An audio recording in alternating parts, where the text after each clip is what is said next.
Assalamualaikum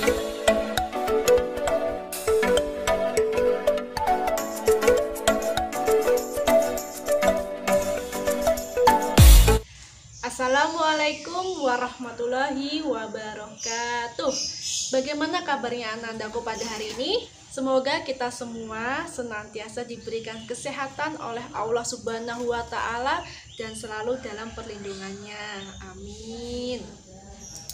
Anandaku, sebelum kita memulai pembelajaran pada hari ini, marilah kita membaca basmalah bersama-sama. Bismillahirrahmanirrahim. Masih ingat kita kemarin belajar tentang apa ya?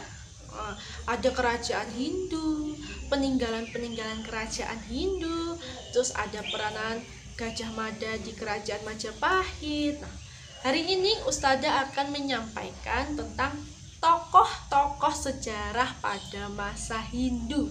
Siapa saja mereka? Ya, yang pertama adalah Aswawarman.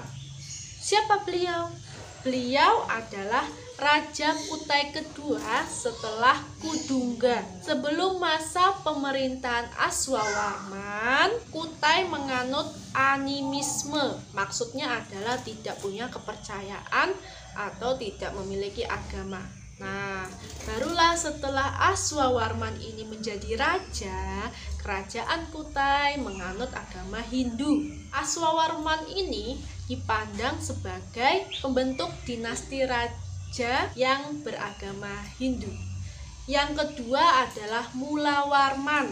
Nah, Mulawarman ini adalah raja yang menggantikan Aswawarman. Pada pemerintahan Mulawarman sudah ada penduduk asli Indonesia yang menjadi pendeta agama Hindu. Jadi untuk upacara-upacara adat sudah ada yang memimpin, yaitu Brahmana. Nah, pada masa pemerintahan Mulawarman ini beliau sangat melindungi agama Hindu. Beliau juga memberikan banyak hadiah untuk para Brahmana, sehingga agama Hindu pada masa Mulawarman ini berkembang dengan sangat pesat. Tokoh yang ketiga adalah Purnawarman. Masih ingat siapa beliau? Ya, beliau adalah raja dari kerajaan Tarumanegara. Kerajaan Tarumanegara ini adalah kerajaan tertua kedua setelah Kutai.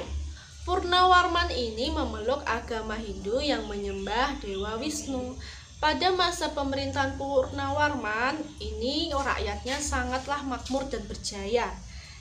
Hal ini dikarenakan Raja Purnawarman membuat saluran air untuk mengairi sawah atau irigasi dan untuk mencegah banjir. Tokoh yang berikutnya yang keempat adalah Airlangga. Airlangga ini adalah Raja Kahuripan. Airlangga ini sebenarnya adalah gelar yang didapatkan oleh beliau karena berhasil mengendalikan Sungai Brantas sehingga bermanfaat untuk rakyat. Ketika beliau sudah tua, beliau mengundurkan diri dari pemerintahan dan beliau pergi ke gunung untuk menjadi petapa. Nah, ketika menjadi petapa ini, beliau mendapat gelar Jati Ningrat.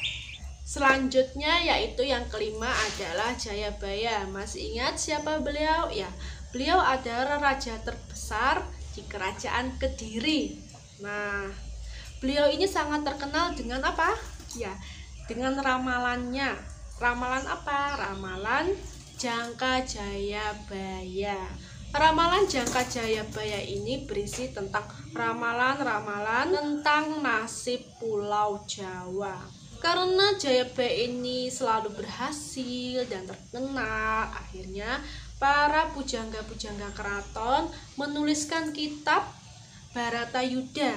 Nah, kitab Bharatayuddha ini berisi tentang kemenangan-kemenangan yang diperoleh Raja Jayabaya. Yang keenam adalah Ken Arok. Nah, Ken Arok ini adalah pendiri kerajaan Singosari.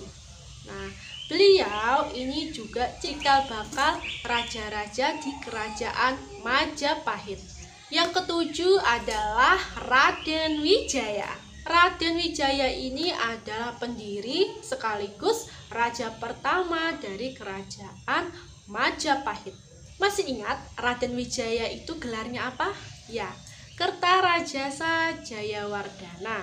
Yang kedelapan adalah Gajah Mada. Masih ingat, itu masih pembahasan pekan lalu. Gajah Mada adalah Patih Mangkubumi atau Mahapatih di kerajaan Majapahit. Namanya mulai terkenal sejak beliau mampu memadamkan pemberontakan Kuti. Ketika beliau diangkat sebagai Mahapatih di kerajaan Majapahit, beliau bersumpah untuk menaklukkan seluruh Nusantara bawah kekuasaan Majapahit. Sumpah itu dikenal dengan apa ya? Masih ingat? Ya, Sumpah Palapa. Yang kesembilan adalah Hayam Wuruk. Masih ingat? Siapa beliau? Beliau adalah raja terbesar di kerajaan Majapahit. Apa gelar beliau? Ya, beliau bergelar Sri Rajasa Negara. Nah, masih ingat? Di bawah pimpinan beliau inilah kerajaan Majapahit mencapai puncak keemasannya. Dan berkat Patih Gajah Mada, beliau berhasil mempersatukan Nusantara. Nah, itu tadi tokoh-tokoh sejarah pada masa Hindu. Ustazah hanya menyampaikan sedikit saja. Nah, supaya kalian bisa memahami lebih banyak, silahkan baca modul kalian, modul IPS pada halaman 97 sampai 101. Dibaca perlahan dan dengan saksama. Ustazah punya tugas untuk kalian. Tugasnya Ustazah masih seperti biasanya. Kalian bisa menjawab tugas dari Ustazah apabila kalian membaca modul kalian. Jadi dibaca ya.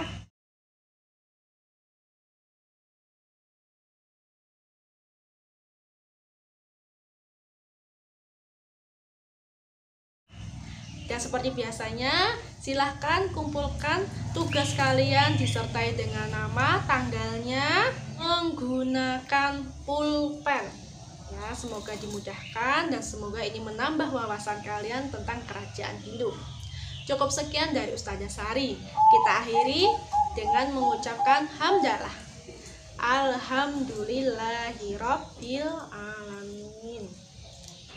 Wassalamualaikum warahmatullahi wabarakatuh. Sorry, it's DJ.